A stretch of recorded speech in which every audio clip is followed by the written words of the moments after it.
하나님의 말씀 데살로니가 후서 2장 13절 14절의 말씀을 같이 읽도록 하겠습니다. 함께 읽습니다. 주께서 사랑하시는 형제들아, 우리가 항상 너희에 관하여 마땅히 하나님께 감사할 것은 하나님이 처음부터 너희를 택하사 성령의 거룩하게 하심과 진리를 믿음으로 구원을 받게 하심이니, 이를 위하여 우리의 복음으로 너희를 부르사 우리 주 예수 그리스도의 영광을 얻게 하려 하심이니라. 아멘. 오늘의 말씀은 우리의 복음으로 너희를 불렀다, 이렇게 말씀을 합니다. 우리 주 예수 그리스도의 영광을 얻게 하려고 우리를 복음으로 부르셨다, 이렇게 말씀합니다. 자, 그럼 복음이라는 무엇일까? 우리가 먼저 복음의 핵심에 대해서 먼저 한번 살펴보겠습니다. 복음의 핵심이 무엇일까? 첫째로 하나님이 인간을 창조하고 하나님을 왕으로 삼고 살게 하셨다. 이것이 복음의 첫 번째입니다. 두 번째는 그런데 인간이 하나님을 왕으로 모시기를 거절한 것입니다. 이로 인해 하나님과의 관계가 깨어져 버리는 것이죠. 하나님과 적대 관계가 되어버린 것입니다. 그리고 세 번째로 하나님과의 관계가 깨진 자의 결론은 하나님의 나라에서 멀어지게 되어지고, 하나님 나라에서 멀어지는 것을 심판이라 이렇게 말합니다. 네 번째, 근데 하나님은 우리를 사랑하시기에 심판받도록 내버려 두지 아니하시고 우리에게 살 길을 열어주셨다는 것입니다. 예수님을 통해 인간이 지은 모든 죄의 값을 다 치르게 하신 것이죠. 이것이 복음이라고 하는 것입니다. 이 복음으로 우리를 부르셨다라고 하는 것이죠. 우리 주 예수 그리스도의 영광을 우리로 하여금 얻게 하시려고 우리를 복음으로 부르셨다, 이렇게 말씀합니다. 자, 하나님은 이 복음을 전도자들을 통해 전하게 하시고, 이 복음을 받아들이든지 그리고 받아들이지 않는지는 그 사람에게 해당이 되어지는 것입니다. 사람들은 이 복음을 믿지 않으려고 하는 그런 마음들이 있습니다. 왜냐하면 복음이 거짓말 같고 예수님께서 죽었다 다시 살아나셨다, 이 말이 믿어지지 않기 때문에 그러는 것이죠. 복음을 전하는 사람들을 오히려 미련한 사람들, 이렇게 생각하게 되어집니다. 그러나 하나님은 이런 전도의 미련한 것을 통해 사람들을 구원하신다고 말씀하시는 것이죠. 지난 시간에는 우리가 30문을 통해서 그리스도께서 우리를 위해 이루신 구속을 우리에게 어떻게 적용하신지에 대해서 우리가 살펴보았습니다. 성령께서 우리를 그리스도와 연합하게 하셔서 그리스도의 값주고 사신 그 구속에 우리로 하여금 참여하게 하신다, 이렇게 말씀을 드렸습니다. 성경에는 이 연합을 설명하는 다양한 표현들이 있다고 말씀을 드렸습니다. 그리스도 안에서, 그리스도와 함께, 그리스도로 말미암아, 그리고 포도나무와 가지의 비유, 남편과 아내의 비유, 머리와 지체의 비유, 터와 터 위에 세워지는 건물들을 통해서 우리가 그리스도와 어떤 모습으로 연합하고 있는지를 우리에게 말씀해 주셨습니다. 그리고 이렇게 그리스도와 믿는 우리를 하나로 묶어주는 두 가지의 끈이 있다, 이렇게 말씀을 드렸죠. 그리스도의 편에서는 성령님께서 그 역할을 하시는 것이고, 우리 편에서는 믿음이 그 역할을 한다. 우리는 이 성령님과 믿음을 통해서 예수님과 연합하게 되었다, 이렇게 말씀을 드렸습니다. 성령께서 하나님께 대하여 죽어있던 우리를 복음으로 불러 거듭나게 하시고, 거듭난 우리가 믿음으로 그리스도를 영접하게 하셨다고 하는 것입니다. 자, 오늘 31문에서는 바로 이 부분에 대해 좀 더 자세하게 설명을 하고 있습니다. 31문을 함께 읽어보겠습니다. 효과적인 부르심이란 무엇입니까? 답도 읽어보겠습니다. 효과적인 부르심이란 하나님의 영이 하시는 일로서 우리의 죄와 비참함을 깨닫게 하시고 우리 마음을 밝게 하여 그리스도를 알게 하시며 우리의 의지를 새롭게 하심으로써 우리를 설득하여 복음 안에서 우리에게 값없이 주어진 예수 그리스도를 영접할 수 있게 하시는 일입니다. 자, 효과적인 부르심이란 뭐냐? 하나님의 영이 하시는 일이다, 이렇게 먼저 이야기를 합니다. 소요리 문답 31문은 하나님께서 우리를 그리스도와 연합하게 하시기 위하여 복음으로 우리를 부르시는 그 부르심을 가리켜서 효과적인 부르심이라 이렇게 말합니다.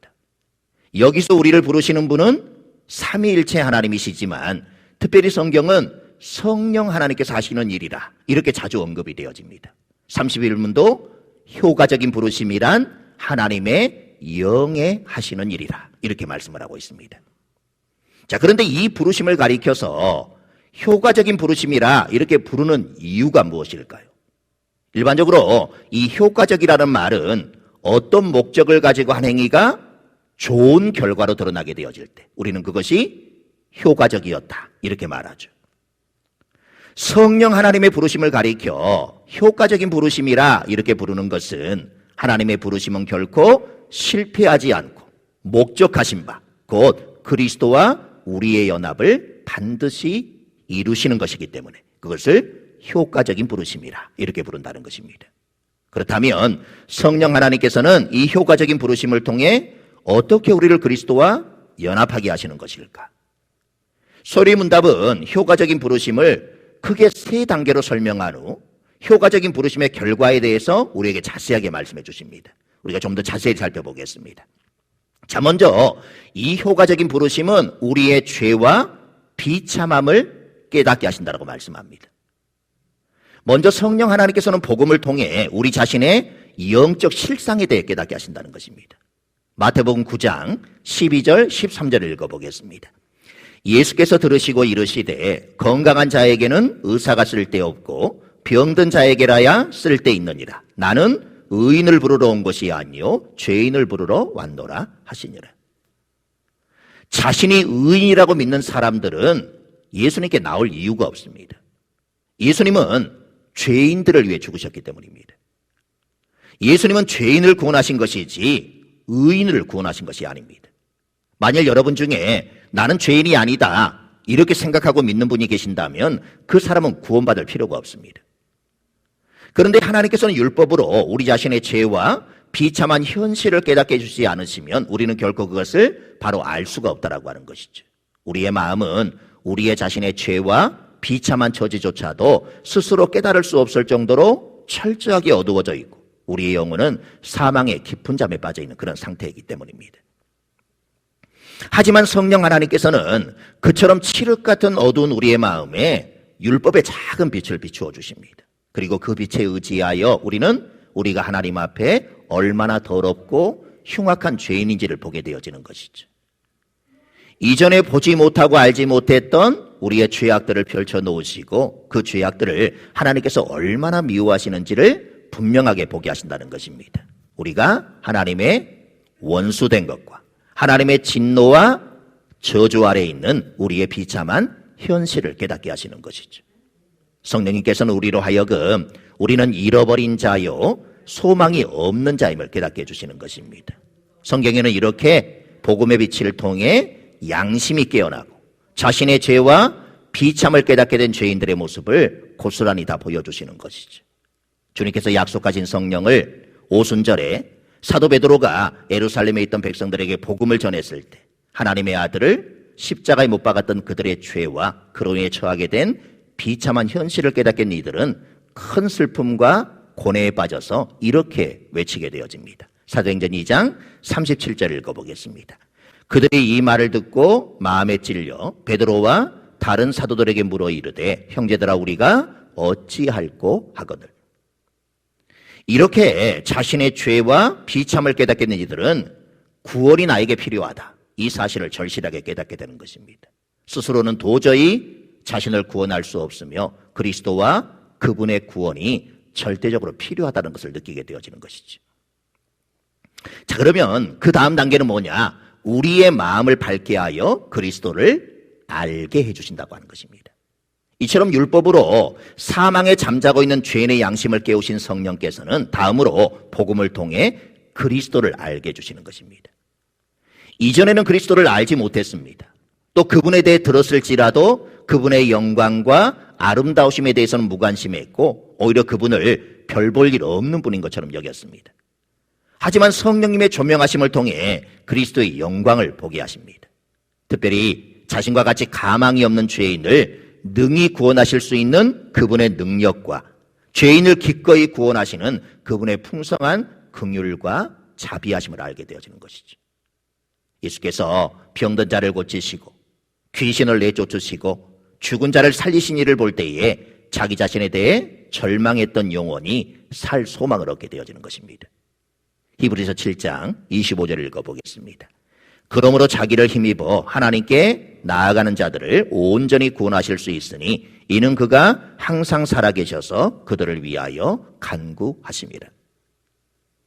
또 가난하고 힘이 없어 자기 자신에 대해 절망하고 주님의 도우심만을 바라며 나오는 자들을 단 한 번도 거절하지 않으시고 고치시고 구원하시는 주님의 손길을 보며 죄인의 영혼은 용기와 힘을 얻게 되어지는 것이죠.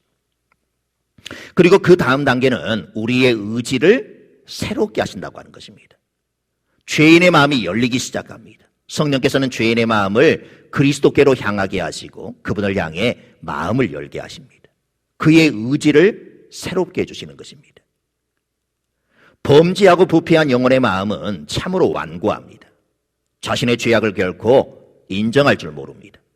죄인은 그 목을 뻣뻣하게 하고 그리스도께 고개 숙일 줄도 알지 못합니다.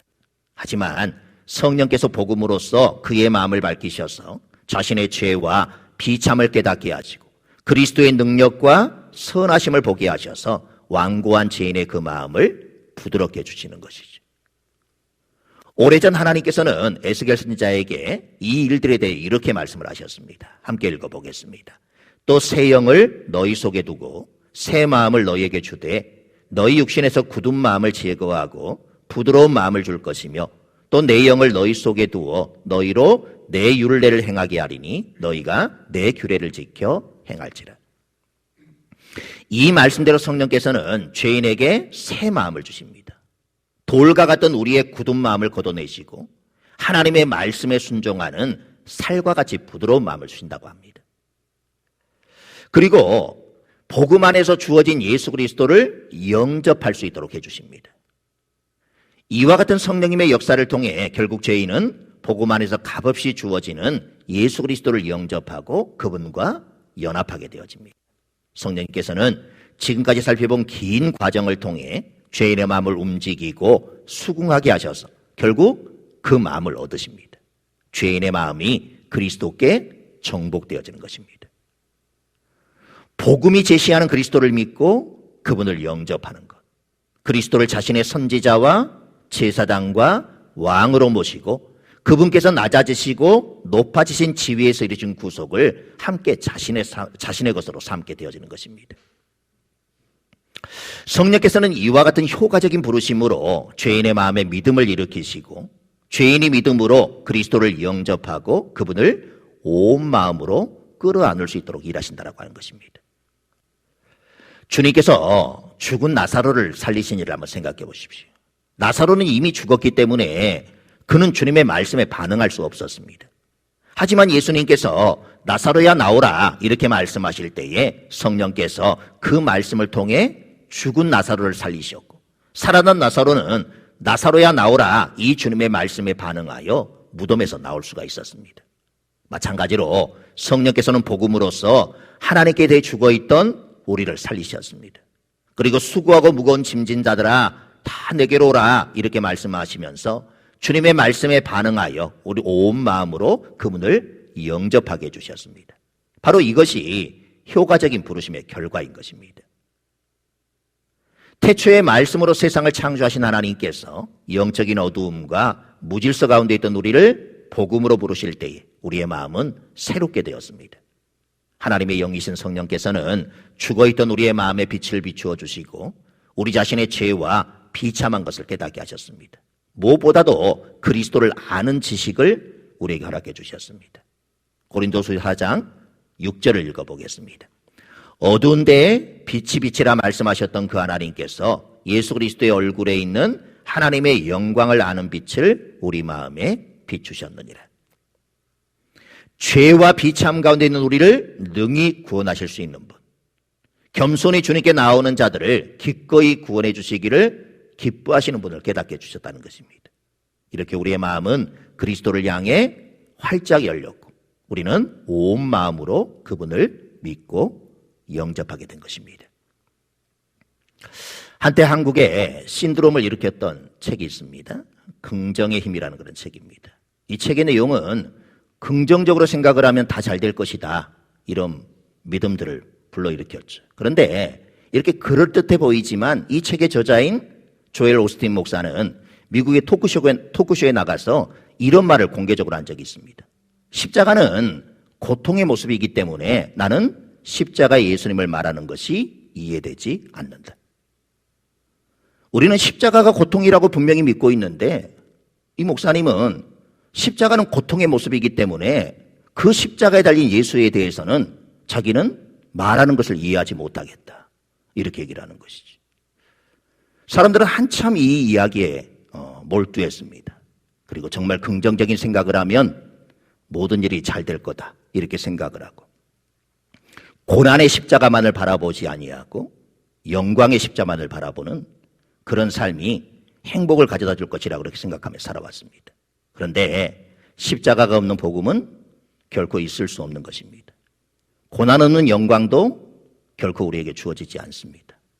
긍정의 힘, 그럴듯하지만 우리가 날마다 고난 가운데서도 하나님을 바라볼 수 있다라고 하는 것이 십자가의 영광인 것입니다.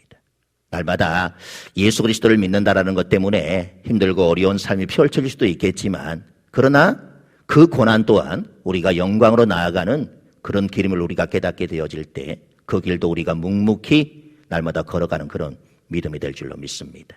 오늘도 십자가에 달리신 그 예수 그리스도만이 나를 구원으로 인도함을 오늘도 기억하면서 그 예수 그리스도만을 바라보며 살아가는 우리의 삶이 될 수 있기를 간절히 소망합니다.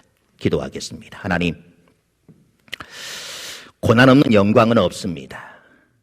우리가 고난의 십자가는 바라보지 아니하고 날마다 영광의 십자가만 바라보며 살아가고 있지는 않는지 오늘의 말씀을 통해서 우리가 돌아봅니다.